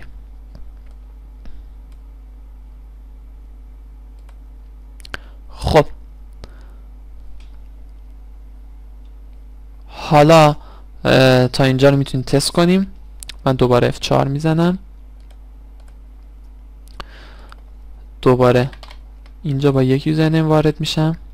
اینجا منتظر یک پیره. اینجا با یک یوزرنیم دیگه وارد میشم. در حال اتصال، آماده باش. و میبینید خود هاست براش اینها رو به وجود آورد. ولی اینجا چون پیره و ما توی پیر تنظیم نکردیم که پیر بتونه کنترل اینا رو در دست داشته باشه، همونطور که میبینید توپ داره توی این رد میشه. چرا؟ چون بازی اصلی داره توی هاست انجام میشه. یعنی اگه توی هاست این بالا پایین نمیره. خب و چون بازی اصلی هم توی هاست داره انجام میشه، ما فقط نتیجه اون چیزی که داره توی هاست انجام میشه رو میبینیم. خب حالا ما باز برمیگردیم. پس تا اینجا مشکلی نداره. یعنی که من با این ور کار کنم،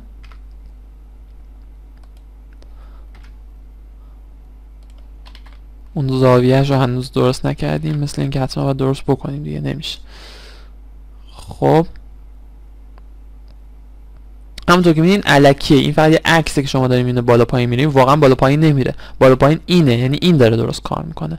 الان با این اگه بازی رو انجام بدم، همونطور که می‌بینید داره درست عمل میکنه. خب امتیاز ها هم که حساب میشه، اون طرفش رو هم باید حساب کنیم، ولی حساب میشه دیگه. در کل اون مشکل نداره. ولی نکن امتیاز ها سینک نیست ها. همونطور که میبینید این ور داره امتیاز ها تغییر میکنه، ولی اون ور توی پیره هیچ تأثیری نداره. خب اونم کار خاصی نداره که بخواد تغییرش بدیم. توی هاست که داره بازی اصلی رو انجام میده، امتیازها اعمال میشه. این طرف که داره عکس رو میبینه، چون این دوتا سینک نشده دیده نمیشه. حالا اونشو درست میکنیم، مشکل نیست. برای امتیازها، چون که امتیازها رو ما توی متغیر اینستنس ریختیم و این متغیر اینستنس سینکه. حالا درسته اون دوتا کادر متنی سینک نیستن، ولی متغیر اینستنس اون که سینکه. ما میتونیم این کار جالب تر بکنیم. یعنی من بیام توی این قسمتی که تمپ داشتیم، خب این رو از اینجا وردارم. اینجا گفتم هر موقع این به این کمتر از این شد، این به این برخورد کرد، خب اینا رو فقط داره هاست انجام میده، درست؟ و توی هاست اعمال میشه. من اینو کلی میام میذارمش بیرون. یعنی میگم که آقا every tick right point بشه این، left point بشه این. چیز منطقی هم هست. خب و اینم باید توی کامنت بنویسم دیگه. پس من این سیگنالینگ رو ببندم توی کامنت. البته میتونم تو همون تمپ هم بنویسم، چون هنوز اون تمپ هم باید ایونت های توش بیان توی سه دسته هاست و پیر و کامن قرار بگیرن، هنوز کار داره. خب پس من اینجا ساب ایونت میذارم every tick. توی هر لحظه قراره چی کار شه؟ قرار این دوتا کار انجام بشه. پس اینا رو من میارم اینجا. خب الان توی اون بحث امتیازه دیگه نباید باز مشکلی باشه هنوز. خب پس من با این وارد میشم، با این یکی هم با یک اسم دیگه وارد میشم.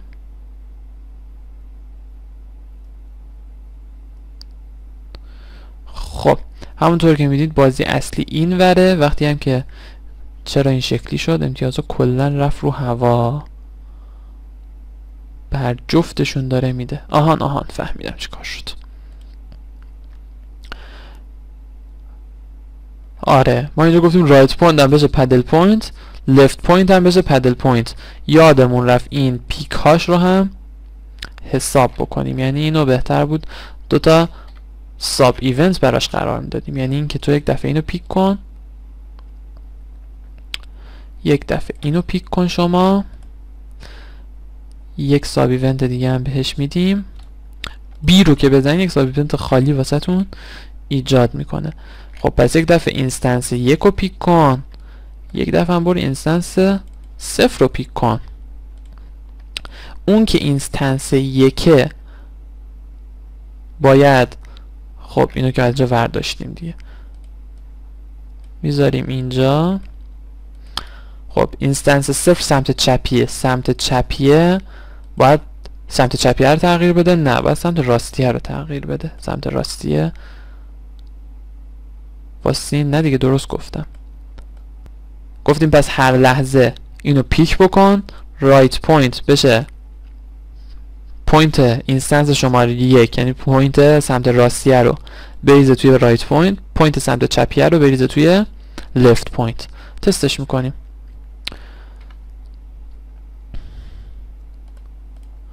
من اینجا باز با یک اسم وارد میشیم، اینجا با یک اسم دیگه وارد میشیم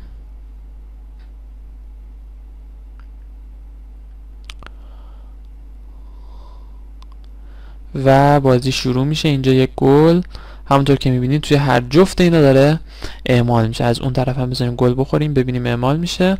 بله پس همونطور که میبینید مشکلی نداریم.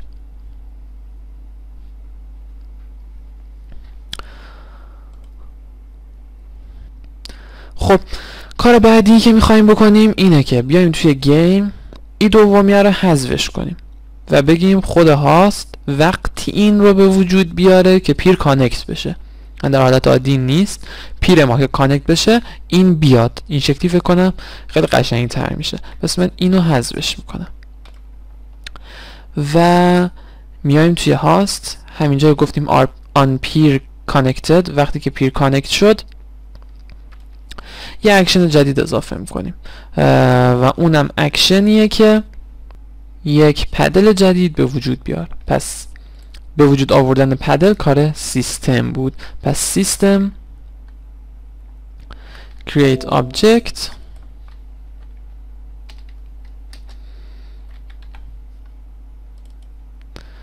یک پدل جدید در چه مختصاتی؟ مثلا همون مختصات دیگه، ایکسش که باشه مثلا layout width منهای مثلا 30 پیکسل، ایگرگش هم باشه مثلا layout height تقسیم بر 2، دقیقا وسط.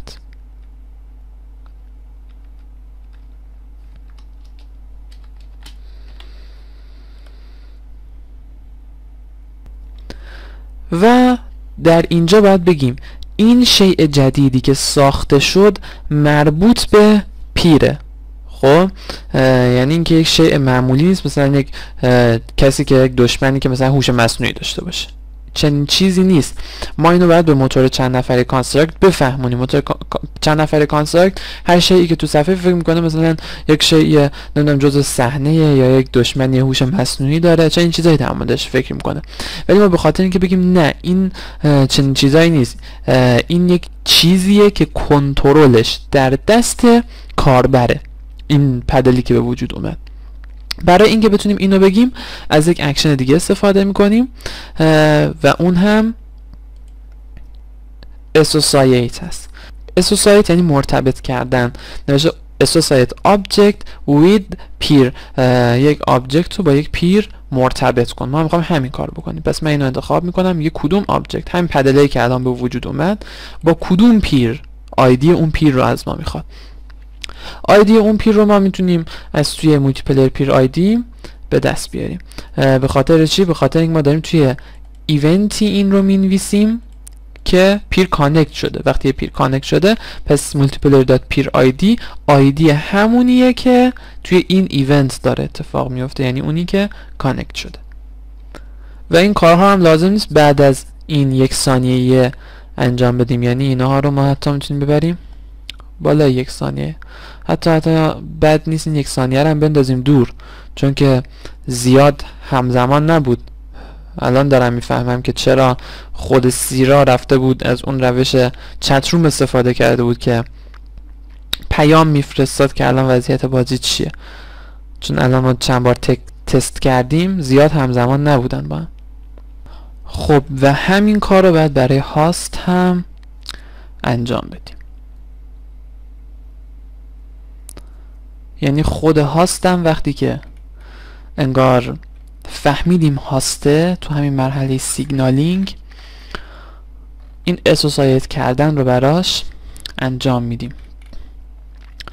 همینو میتونم کپی بکنم توی ایز هاست. وقتی که فهمید هاسته، همونجا یک پدل هم که بیشتر توی صفحه نیست وقتی که میفهمه هاسته، چون اولین کسی که وارد بازی شده و هنوز پدل پیر به وجود نیومده. از اون طرف من همین که بمیزم associate paddle with peer multiplayer.peerid درست میشه و اینجا پیر آیدی هم نمیخواد دیگه، مای آیدی، آیدی من،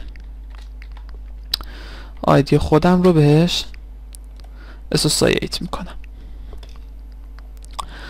یک کار دیگه هم بکنیم چون لازمه.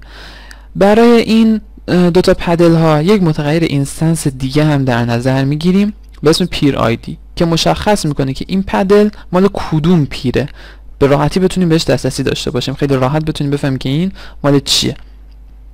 پس بهتره بیایم روی این پدل تو اینستنس وریبل یک متغیر دیگه درست کنم به اسم مثلا چی؟ پیر آیدی. نوعش هم متن میذارم چون آیدی از نوع متنه و مقدار پیشفرضم هیچی، خالی آیدی این پدل همون دستگیره. خب و اینجا آیدی رو هم ذخیره میکنم، یعنی اینکه گفتم اسوسییت بکن، حالا به آیدی من، حالا آیدی منم به عنوان یک متغیر اینستنس توش ذخیره بکن. پس اینجا یک ادکشن میدم به پدل و پدل متغیرش set value میکنه متغیر پیر آیدی رو به آیدی من، یعنی multiplayer dot my id که اینجا می‌نویسیمش، بله my id. همین کار رو برای پیر هم انجام میدیم، یعنی اینجا که اسوسییت کردیم به پیر یک دونه پدل set value میذاریم براش که متغیر پیر رو بکنه مولتیپلیر. این دفعه چی؟ این دفعه پیر آیدی.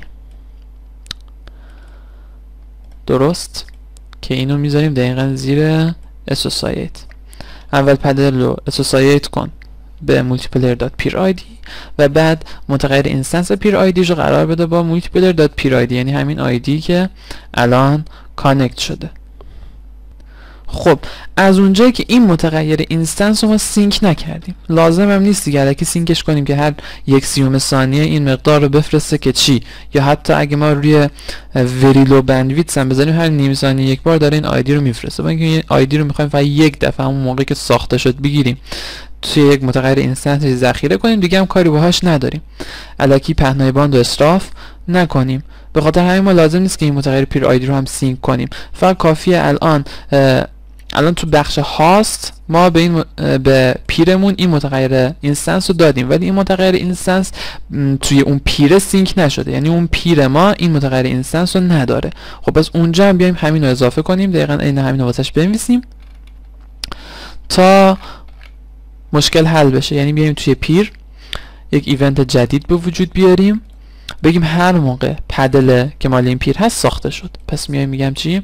پدل on created. وقتی که پدلش ساخته شد، چون سینک نیستش اون متغیر پیر آیدی، پس میگم مولتیپلیر اسوسییت کن چیو؟ اسوسییت کن این، اصلا همون رو میتونیم کپی کنیم راحت تره. همون دوتایی که اینجا نوشتیم رو کپی میکنیم توی این قسمت. یعنی چه هاست بود این دوتا کار رو انجام بده و چون سینک نیست این دوتا کار رو باید، نه حواسم نبود به وجود اومدن که به وجود اومده، این دوتای دیگه یعنی اسوسییت کردن، کنترل زد، خب یعنی اسوسییت کردن و پیر آیدی کپی میشه. خب حالا این پیر ما هم آیدی خودش رو داره. حالا مسئولیت اون کارهایی که ما قبلا نوشتیم توی تمپ بر عهده که بیشترش بر عهده هاسته، چون هاست داره اصل بازی رو انجام میده، بازی واقعی توی هاست انجام میشه و پیر فقط سعی میکنه تا حد امکان اون بازی که داره توی هاست انجام میشه رو ببینه. پس ما کلا این چیزایی که توی گروه تمپ وجود داره رو منتقل میکنیم به گروه هاست. خب اینا رو برم این بالاش بذارم اینو و تمپ رو هم حذفش میکنیم. حالا یکم اینها رو بررسی میکنیم ببینیم واقعا اینا همش مال هاسته یا نه. یکی از چیزایی که داشتیم میگفتیم everytick پدل باید ایگرگش با موس ایگرگ ست بشه، ولی این چیزی نیست که صادق بخواد باشه همیشه. چرا؟ چون اگه هاست باشه بله ایگرگش باید با موس ایگرگ مساوی باشه، یعنی اون پدلی که فقط مال هاست. نکنیم ما الان هاستیم، درسته؟ ما الان تو گروه هاست داریم صحبت میکنیم، یعنی وقتی که هاست باشیم این ایونت ها اجرا میشن. وقتی که هاست باشیم میگه که ایگرگ هر جفت پدلا میشه موس ایگرگ. ما اینو نمیخوایم، ما میخوایم ایگرگ هاست، ایگرگ فقط هاست بشه موس ایگرگ.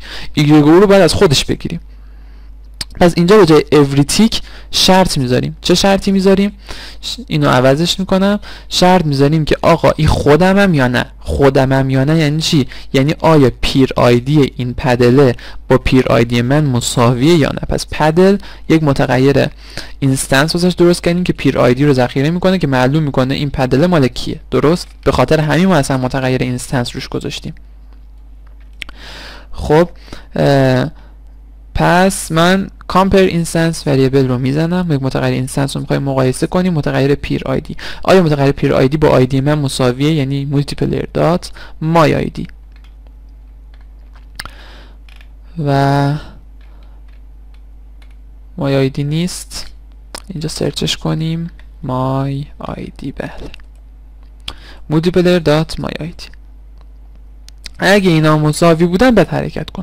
حالا بیایم بررسی کنیم آیا این مختص هاسته، یعنی اگه هاست فقط پیر آیدیش مساوی آیدی خودش بود میتونه پدل خودشو حرکت بده یا پیر هم میتونه؟ میگیم پیر هم میتونه، پیر هم یکی خودشو حرکت میده، یعنی اگه پیر آیدیش مساوی خودش بود یکی خودش حرکت میده. البته این توی هاست اعمال نمیشه برای همون مباحث جلوگیری از تقلب و اینا که توی اول گفتیم. این توی هاست اعمال نمیشه چون هاسته که داره اطلاعاتو به پیر ارسال میکنه. پیر حق نداره اونو تکون بده سر خود. پیر باید مختصات ایگرگ موسش رو بفرسته، خود هاست تصمیم میگیره و اونو تکون میده. ولی چون که اینجا یک مدت زمانی طول میکشه، مثلا اینکه پیر اطلاعات رو بخواد بفرسته به هاست که داره موسش رو برد بالا، یک مدت زمانی طول میکشه برسه به هاست، هاست اونو ببره بالا، باز اطلاعات واسه پیر بفرسته، یک مدت زمان دیگه طول میکشه. ممکنه هر یک لحظه سریع موس بده بالا پیر، ولی چند لحظه بعد موس انگار اون پدلش به سمت بالا حرکت کنه و بعد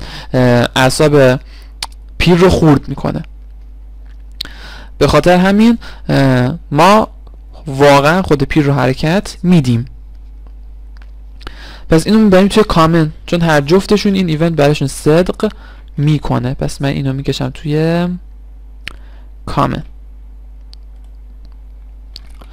اگه مال خودت بود تکونش بده، موضوع تکون دادی تکون بخوره، مشکلی نیست. بریم سراغ ایونت های بعدی، یکی یکی اینها رو بتونیم بررسی کنیم. این یکی چی؟ این وظیفه هاسته یا نه؟ اگه کمتر بود این امتیازها رو اضافه کنه، مختصات تغییر بده. بله اینا همه وظیفه هاسته. هاست این کارا رو میکنه، آخرش فقط نتیجه سینک میشه، پیر هم میبینه که داره چه این تغییرات اتفاق میفته. این هم بله وظیفه خود هاسته. خب این آن استارت آف لی‌آوت توی هاست فکر کنم معنی نداره دیگه، چون توی هاست وقتی که گروه هاست فعال میشه دیگه آن استارت آف لی‌آوت نیست. پس اینو چیکارش کنیم؟ گفته set angle to random فلان اینو میبریم تو همون جایی که قرار توپ فعال بشه، یعنی همون لحظه‌ای که قرار set bullet enable بشه. خب زاویه‌اش هم به 300 یک زاویه رندوم تغییر پیدا کنه و این رو هم حذفش میکنیم، ولی باز هم وظیفه هاست بود. و اینکه اگه با پدل برخورد کرد سرعتش زیاد بشه، این هم وظیفه هاسته که نتیجه رو در نهایت سینک میکنه. پس تمام اینایی که اینجا نوشته شد وظیفه خود هاست بود. حالا میریم توی قسمت بعدی. پیر باید اطلاعات خودش رو به هاست بفرسته. باید بفرسته که من الان مختصات موسم کجاست. پس میریم به سراغ پیر. یک ایونت دیگه بهش میدیم و اونم این ایونت. چی ایونتیه؟ ایونت ما اینه که میخوایم هر ماه قرار شد چند نفره آپدیت ارسال کنه، به روز رسانی ارسال کنه. به روز رسانی چی بود؟ مثلا اگه پهنای باند ما نرمال بود، به روز رسانی میشه هر 1/30 ثانیه. چرا every tick نمیذاریم؟ چون every tick یعنی هر 1/60 ثانیه. ولی به روز رسانی به پهنای باند نگاه میکنه. اگه پهنای باند ما نرمال بود یعنی 1/30 ثانیه، اگه لو بود یعنی 1/10 ثانیه، اگه وری لو بود یعنی نیم ثانیه. هر نیم ثانیه یک بار اون کار رو انجام میده. به خاطر همین پس ما از ایونت on client update استفاده میکنیم. وقتی کلاینت خواست آپدیت بفرسته که به صورت پیش‌فرض هر 1/30 ثانیه است، یعنی همون فریم در میون که توی مبانی تو قسمت اول در موردش صحبت کردیم. وقتی قرار شد آپدیت بفرسته، چه آپدیتی باید بفرسته؟ باید مختصات ایگرگ موسش رو به هاست بفرسته. پس اد اکشن میدیم بهش. حالا این ایگرگ رو اول واسه این که قاطی نکنیم بگم این چیه. ما اون اول تو بحث سیگنالینگ اینجا گفتیم که مولتی پلایر یک کلاینت اینپوت ولیو خودمون اضافه کردیم. گفتیم اینو خودش کانستراکت واسش تهیه دیده دیگه که ورودیایی که میخواین وارد کنین رو در قالب یک کلاینت اینپوت ولیو وارد میکنین که ما اینجا قبلا زدیم، گفتیم تگش هم میذاریم ایگرگ. ما فقط همینو باید بهش بدیم. اینو قبل مشخص کردیم، گفتیم این تگ باید رد و بدل بشه. اینم اینپوت کلاینت، این همون چیزیه که کلاینت وارد کرده، این چیزی قراره به هاست ارسال بشه. اینا خودش میدونه چه چند نفره. فقط کافی ما اینو واسش چیکار کنیم؟ تنظیم کنیم. بگیم این کلاینت اینپوت ولیو ایگرگ همون ماوس ایگرگ منه. اینو فقط باید میخوایم بهش بگیم. پس ما اینجا میگیم توی هر به روز رسانی که میخوای بفرستی این کلاینت اینپوت ولیو ایگرگ رو به جاش مختصات ایکس و مختصات ایگرگ ماوس رو بذار. پس من میگم مولتی پلایر set client state، وضعیت کلاینت رو مشخص کن. چه تگی؟ تگش ایگرگ بود اگه یادتون باشه. حالا چی مقداری رو قراره به تگ ایگرگ بدیم؟ مختصات ایگرگ موس، یعنی موس ایگرگ رو بفرست. پس این هر 1/30 ثانیه مختصات ایگرگ موس رو میفرسته به هاست.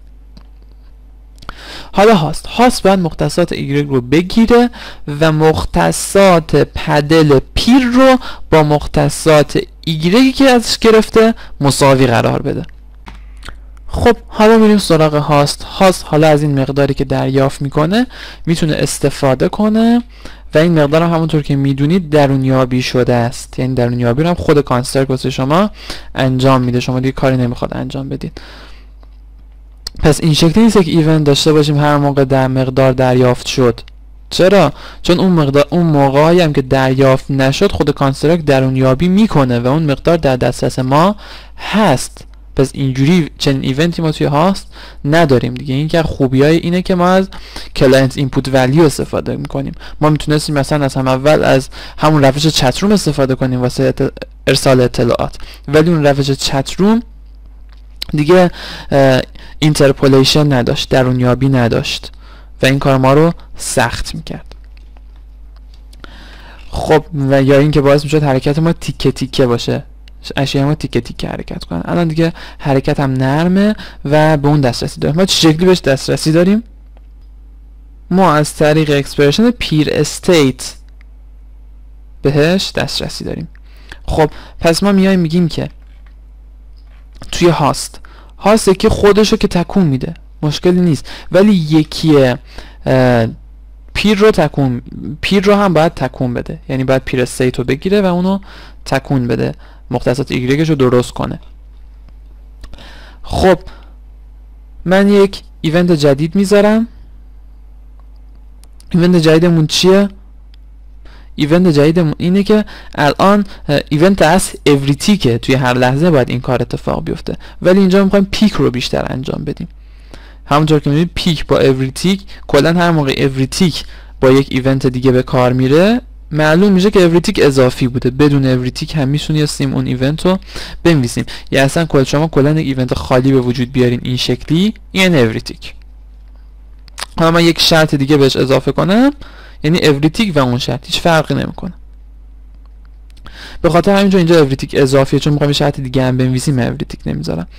خب اون شرط دیگه چیه؟ اون شرط دیگه میخوایم مشخص کنیم این پدلی که دارم تکونش میدم پدل خودم نباشه، پدل پیره باشه. خب چه شکلی اینو میتونم تشخیص بدم؟ درسته، بررسی میکنیم که متغیر اینستنسی که توی پدله هست،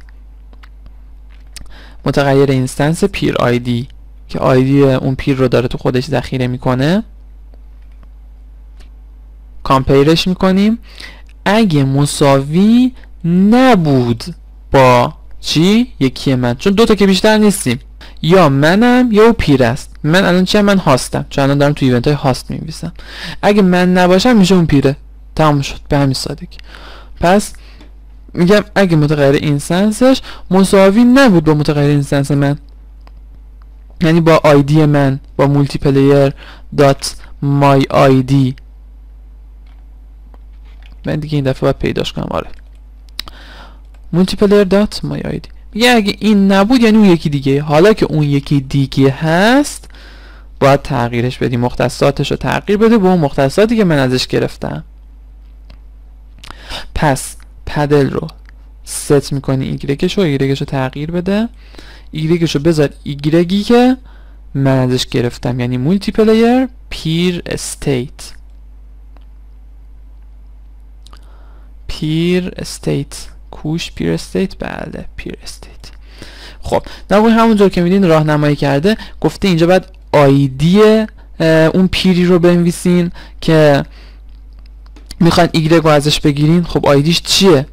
آیدیش توی متغیر اینستنس پدل ذخیره شده، درسته؟ پس باز من میتونم بیام بگم پدل دات پیر آیدی.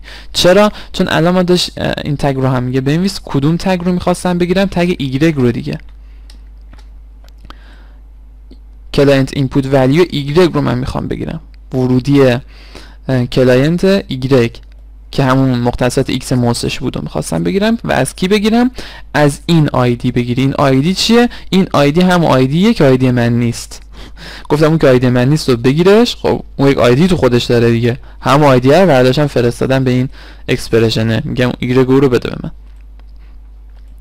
به همین سادگی تا اینجا تست میکنیم، انشالله که بازی ما مشکلی نداشته باشه. خب یک چیزی می‌نویسیم، این ورم یک چیزی می‌نویسیم. خب بازی ما شروع میشه. این طرف همونطور که می‌بینید فقط داره پیر رو حرکت میده و همچنین درستم کار میکنه، یعنی اینکه من بالا باشم و پایین باشم توی هر جفت اینا داره اعمال میشه. یعنی اینکه من اینو من بالا پایین میکنم، این ورم داره بالا پایین میره، و این طرف که من اینو بالا پایین ببرم، اون طرف هم داره بالا پایین میره. دقیقا با هم سینکن، با اینکه قبل از این که ما این اینونتار رو بنویسیم تست کردیم اصلا با هم سینک نبودن. خب شما تونستین اولین بازی چند نفره آنلاین خودتون رو بسازید. ما توی این آموزش یاد گرفتیم که هاست همه کاره توی بازی. تمام منطق اصلی بازی چند نفره آنلاین دست هاسته که داره بازی رو انجام میده و با استفاده از اکشن سینک آبجکت اینا رو سینک میکنه و کاری میکنه که پلیرها کاری میکنه که پیرها دقیقا همون چیزهایی رو ببینن که هاست داره میبینه و پیرها نباید هیچ عمل اضافی انجام بدن. حتی تمام رفتارهایی که شما به اشیاتون میدین باید توی پیرها غیر فعال باشه، فقط باید توی هاست فعال باشه. هاست اون کارها رو انجام میده و نتیجه رو به پیرها میفرسته. حالا مثلا اون رفتاری که داره، نمیدونم رفتار پلتفرم هرچی است، اون که توی هاست داره اعمال میشه، اون کار داره انجام میشه، نتیجهش به پیر میرسه. پیر میبینه اون داره دقیقا همونجوری حرکت میکنه طریق سینک آبجکت، ولی خود پیر نباید اون رفتار رو داشته باشه، چون اینا با هم تداخل پیدا میکنن و دردسرساز میشن. حالا پیرها چه شکلی میتونن روی بازی تأثیر بذارن؟ تأثیر پیرها توی بازی از طریق کلاینت اینپوت ولیو بود. توی این آموزش یاد گرفتیم ورودی کلاینت، مقداری که از طریق ورودی میفرسته. اینجا مثلا ما فقط یه ایگرگ رو داشتیم، تگ ایگرگی که داشتیم توی این ویدیومون همون بود. از این طریق با بازی ارتباط برقرار میکنن، این مقدار رو میفرستن به هاست دوباره اون کارا رو انجام میده، منطق بازی رو انجام میده و نتیجه رو بهشون نشون میده. خب توی این پونگ یک مثال ساده بود. توی این مثال ما خیلی چیزا مثل پیشبینی ورودی محلی که توی مقدمات در موردش صحبت کردیم، لوکال اینپوت پردیکشن، یا جبران لگ کامپنسیشن صحبت نکردیم. اینا رو اصلا صحبت نکردیم. اینها رو توی قسمت بعدی انشالله به صورت حرفه‌ای‌تر در موردش صحبت خواهیم کرد و میتونیم یک بازی مولتی پلیر درست و حسابی و بیدرنگ بسازیم. این جلسه من قصد دارم به شما یک تمرین بگم، یک تمرینی که باید انجام بدین. هر موقع تعداد تمرین‌ها به 14 نفر رسید، یعنی 14 تا تمرین برای من فرستاده شد، اون وقته که من میرم قسمت بعدی آموزش‌های چند نفره و اون رو شروع میکنم به تهیه‌اش. خب تمرین چیه؟ خب الان در مورد تمرینمون صحبت میکنیم. وقتی که میرین توی انجمنمون وارد قسمت کلاس بشین. خب از این قسمت اینها یک سری ویدیوهاییه که کلاس‌های تابستونمون برگزار کردیم، ویدیوهای خیلی مفیدیه برای کانستراکت. سعی کردم تمام چیزهای مهمش رو پوشش بدم، حالا مگه اینکه یه چیزی از قلم افتاده باشه. 3 جلسه اولش رایگانه. من نمیخوام شما رو اصلا مجبور کنم که این ویدیوها رو بخرین دست خودتونه، ولی 3 قسمت اولش رایگانه. من به همینش کار دارم. توی قسمت سوم و دوم بله ساخت یک بازی فوتبال ساده و متغیر هوش مصنوعی در مورد فوتبال، بله تو همین 3 قسمت اول هست که رایگانه، شما میتونید رو دانلودشون کنین. یک بازی فوتبال ما یاد دادیم اینجا شما بسازین، یک بازی 2 نفره فوتباله. من از شما میخوام که این بازی رو به صورت 2 نفره در بیارین، طبق همین چیزهایی که ما تو هم ویدیوی پونگمون گفتیم. حالا توی ویدیوی پونگ ما 2 تا دستگیره بودن، اینجا چی هن؟ اینجا به جای دستگیره 2 تا آدمکن. حتی الان ما توی این بازی فوتبال مثلا اون آدمک‌ها رو داریم با رفتار 8 جهت حرکتشون میدیم. شما میتونین ساده ترش کنین، یعنی به خاطر اینکه مثل چیزایی بشه که توی جلسه گفتیم، مثلا شما کاری بکنین که اینا با موس حرکت کنن، یعنی موستون رو که تکون بدین مختصات اونا بشه مختصات موستون، با موس تکون بخورن، که انگار توی آموزش ما فقط ایگرگ موس رو میفرستادیم. توی این تمرین شما باید هم ایگرگ موس رو بفرستین به هاست، هم ایکس موس رو بفرستین به هاست. خب میتونید این کار رو انجام بدین. اگر هم یک موقعی به مشکلی خوردین، البته نه الکی به مشکل بخورین ها، هیچ کاری انجام ندین بگیم به مشکل خوردین، واقعا تلاش خودتون رو کردین دیدین نمیشه، مثلا یک مشکلی پیش اومده ای وسط، میتونید برین تو انجمن بپرسین، انشالله وقت کنم جوابتون رو خواهم داد. و همچنین یک نکته دیگه در مورد این ویدیوها هست، ویدیوی قسمت 11 بعد جلسه 11 هست، مفاهیم ساخت بازی چند نفره آنلاین. این چیه؟ این دقیقاً نسخه ویدیوی این یکیه، همینجوری که اینجا نوشتم. یعنی اینکه ما قسمت اولمون رو به صورت PDF رایگان گذاشتیم، اینجا میتونید PDF رو روی کلیک کنید دانلود کنید، یا اینکه حتی متنی بخونید که اصول ساخت بازی چند نفره آنلاین خیلی هم مهمه. شما هم میتونید اینا رو بخونید و هم اگه یک موقع شما دوست ندارید PDF بخونید، دوست ندارید متن بخونید، با ویدیو راحت ترین یا با سبک تدریس من راحت ترین، میتونید بیاین از اینجا ویدیو جلسه 11 رو خریداری کنید به مبلغ 1000 تومان. ولی باز هم من شما رو اجبار نمیکنم اینو بخرین، یعنی این فکر نمی کنم مثلا چیز اضافه تری داشته باشه این ویدیو نسبت به این PDF. این PDF که به صورت رایگان هم هست کامل هست، همه چیزا رو گفته. این ویدیو هم همون PDF ده، از همون PDF که ویدیو شده، مثل 2 تا ویدیو دیگه هم که داریم توی سایتمون که هم ویدیو نسخه ویدیویش هست هم نسخه PDFش، ولی اون ویدیویاش هم رایگانه. یکی چون جزء کلاسمون بوده و کلاس هم از جلسه 4 بعد غیر رایگان گذاشتیم، این هم غیر رایگانه. اگه خواستین میتونید نسخه ویدیویش رو دانلود کنید. خب ممنون از اینکه به این ویدیو توجه کردین. انشاءالله تا چند وقت دیگه با قسمت 4 آموزش های ساخت بازی های چند نفره آنلاین در خدمتتون خواهیم بود. انشاءالله همیشه موفق باشین و السلام علیکم و رحمت الله و برکاته.